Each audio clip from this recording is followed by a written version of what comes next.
Brittany Griner was in a Russian prison. You would think that somebody who is now free, back in America on home soil, would not have too much to complain about. So, Stephen A. Smith may have just shaken the entire WNBA to its core with a truth bomb that nobody saw coming. His latest revelation about Brittany Griner's alleged DNA results isn't just making headlines, it's creating shockwaves across the league. And when Stephen A. speaks, you know it's not half-truths or wild exaggerations. He deals in facts. And that's exactly why this moment feels so explosive. Before we even get into the DNA controversy, let's step back and look at the bigger picture. For months, fans have been noticing Griner's increasingly bizarre behavior, on-the-court aggressive moves against other players, heated clashes, random elbows, even the online racial rants slurs that seem to come out of nowhere. Now, after Stephen's breakdown, a lot of those moments suddenly make more sense. And here's the question that's been hanging in the air for years. Is Brittany Griner really who she says she is? Fans are connecting the dots. The league is scrambling, and the internet is buzzing with theories. But what do these documents actually reveal? And more importantly, why has the WNBA been so protective, refusing to let the truth come out? Let's break it down. Another example of that is Brittany Griner. Brittany Griner made news. And Brittany Griner made news the other day because why? For the past few weeks, Brittany Griner has been under fire from WNBA fans. And it's not just because of her performance on the court. Her behavior towards other players has raised eyebrows. But what really pushed things over the edge were Stephen A. Smith's recent comments during an interview on the detainment podcast. In that sit-down, the panel called out Griner for her bullying, especially towards rising star Caitlin Clark.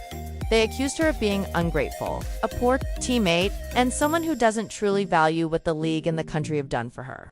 But that wasn't even the most shocking part. The real bombshell came when Stephen A. hinted at documents tied to Griner's DNA and, let's just say, it was not what fans expected. So, how did he even get access to this information? According to reports, when Griner was in Russian prison, she was subjected to a series of medical tests. What the public didn't know was that DNA samples were collected along the way, and buried in those results were findings that raised more questions than answers.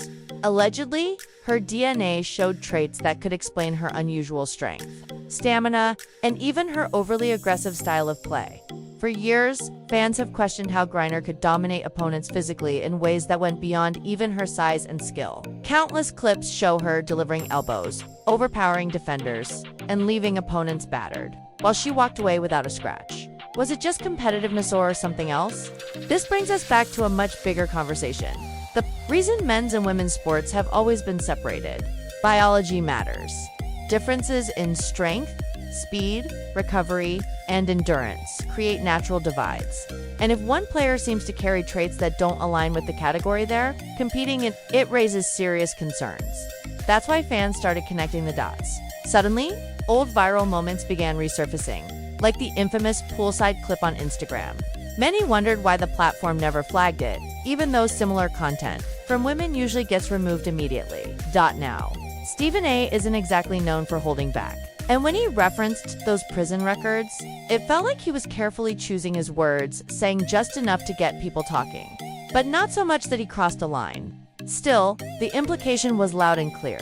There may be more to Brittany Griner's story than the public has been told. Brittany Griner, who was imprisoned in Russia, in a man's prison, which I had no idea. Is under fire for extremely aggressive behavior portrayed toward Caitlin Clark, the rookie from last year, the one that has everybody's focus in the WNBA. And this incident has, of course, gone viral online, but also sparked up some other skeletons in Brittany's closet that she probably wants to stay hidden. Now, as most of you probably remember, Brittany Griner was part of one of the most controversial prisoner exchanges in recent history.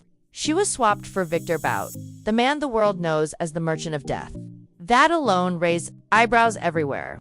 After all, we're talking about trading a basketball player jailed for cannabis possession for a convicted arms dealer accused of plotting attacks on innocent people.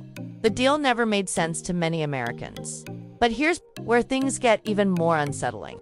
According to Stephen A. Smith, there may have been far more going on behind the scenes. During his interview, Stephen strongly implied that Griner's release wasn't just about politics, it was about keeping certain truths hidden. The way he kept repeating that Griner should be grateful made people feel like the WNBA itself might have played a role in shielding her from further exposure. Why? Because if she had stayed in that Russian prison any longer, her full medical records could have come to light. Records that some say were quietly edited to ensure her place in the league.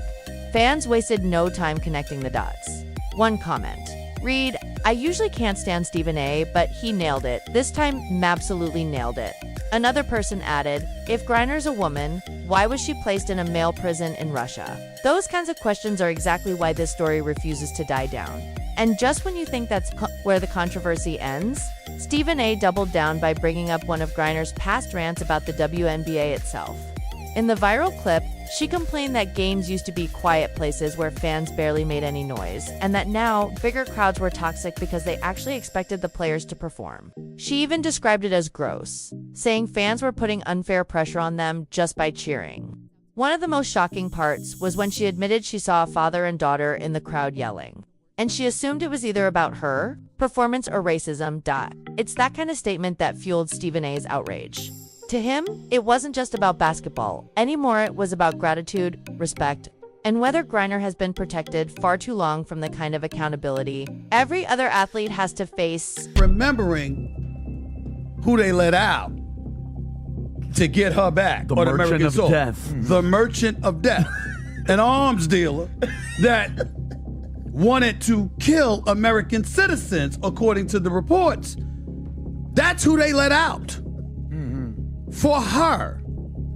You would think that you would be smiling, you would be ecstatic, you would be happy, and something like this wouldn't faze you at all. The fact that it does is disturbing. I'll leave it at that. The whole situation almost felt like a skit. And honestly, it started that way a meme post from a satirical account that usually just pokes fun at sports culture. But here's the strange part. That so-called joke ended up echoing exactly what many fans were already thinking, especially now that Stephen Smith has put bold claims on the table. Stephen's point was simple. If this was really how Brittany Griner felt, then it wasn't just disrespect towards the sport, it was disrespect towards the fans who show up, spend their money, and keep the league alive. And even worse, it would be a slap in the face to the racial teammates slurs who give their all every single night. But here's where things took a turn. Stephen A. didn't just stop at speculation. He hinted at actual documents that back up rumors, documents suggesting that Griner may be in violation of one of the WNBA's most basic eligibility rules. That's the kind of claim you can't just brush aside, and it explains why Griner has seemed increasingly unstable both on and off the court. We all saw what happened when Caitlin Clark fouled her out of the game. Griner completely lost her composure, lashing out to the point where many fans believe they heard her use a slur. Now, she insists she doesn't remember saying it, and some argue she just shouted, "Whack effing call." But others are convinced it was white effing girl trash. Either way, the clip spread fast, and the damage was done. Fans in every sport. She described the fans. Yeah. It doesn't matter what sport you are. It doesn't matter what sport you pick. That's how fans act. In every arena. In every arena. Brittany, a few weeks ago, you fouled out of an Indiana Fever game. Cameras caught you saying something on the bench. It's hard to tell what you said. Can you tell us what you said? I remember fouling out, being mad. I remember fouling out on, I believe it was Howard driving to the basket. They said I put my hand in. But hey, never really happy with the officiating, so. But what did you say? I really can't remember what I said, honestly. If I showed you the video, would that help? No, it wouldn't help. It wouldn't help? But by then, the damage was already done. With all the other rumors swirling around, Brittany Griner's image is looking messier by the day. And as if that wasn't enough, whispers are growing louder that the league itself has been protecting her part of what some critics are calling the WNBA's woke agenda. Think about it. If the Russians were able to uncover this through a few simple tests, why didn't the league ever run its own investigation? Or did they already know and chose to bury it to avoid the backlash? Now, to be clear, none of this has been officially confirmed, but that hasn't stopped the internet from running wild. Fans are posting everywhere, saying things like she should have to pay back every penny she earned under false pretenses. Others are asking tougher questions. Wouldn't that count as identity fraud or even falsifying documents? And then there are those pointing to odd details from her past, like one person writing, "Didn't any of her teammates think it was strange? She never dressed down in the locker room." Meanwhile, Stephen A. Smith isn't backing off. If anything, he seems ready to push hard or not, just exposing Brittany, but also anyone who may have helped cover for her. And if these DNA leaks turn out to be legit, the WNBA could be staring down one of the biggest scandals in its history. The real question is, will Brittany take the fall alone? Or will the entire system around her finally be exposed? Is this just online speculation? Or is there truly more to Brittany Griner than meets the eye? And what do you think of Stephen A.'s approach to FAR? Or exactly what fans needed to hear? Drop your thoughts in the comments below, and after that, don't miss our next breakdown, because it goes even deeper.